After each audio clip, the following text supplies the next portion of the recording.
When I was a teenager, I used to have a toy model of the Acura Integra in yellow. Yeah, this one. And now I got to drive the real one, and it wasn't yellow.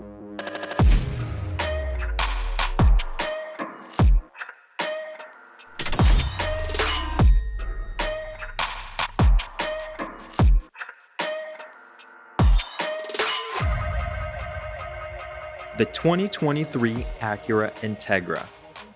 I had the A-spec model when I was servicing my Acura, and this is the car they lent out to me. A lot of cars come back 10-15 years later to make a new model, and they fail at their redesign.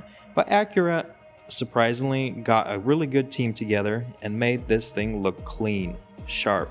But my favorite part about this Acura is the hatchback.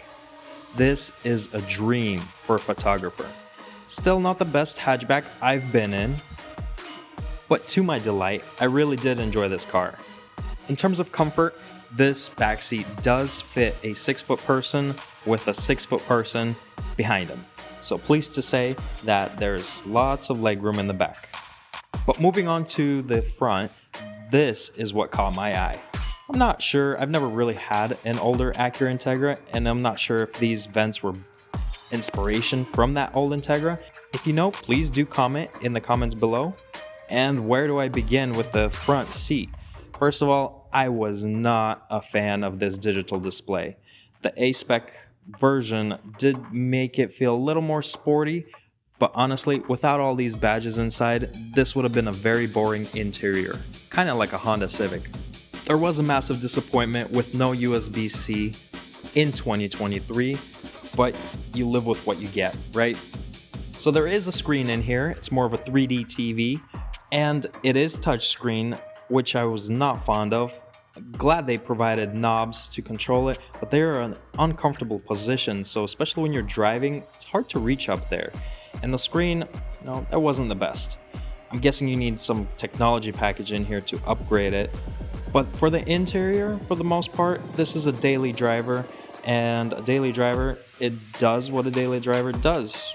And it does the job well in upgrading you from a Honda Civic. And you can get it in manual too. So if you want to have even more fun, there is a manual version.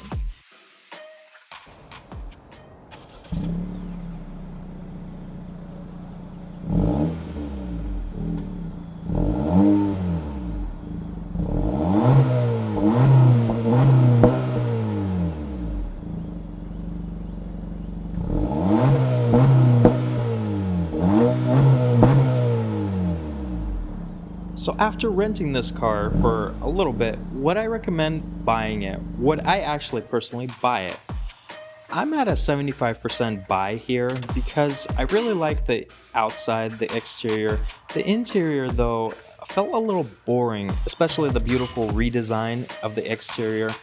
I would say it's a 75% buy. If I got a chance to buy one, I think this is the type of car I would buy used after a few years and commit it to a daily beater.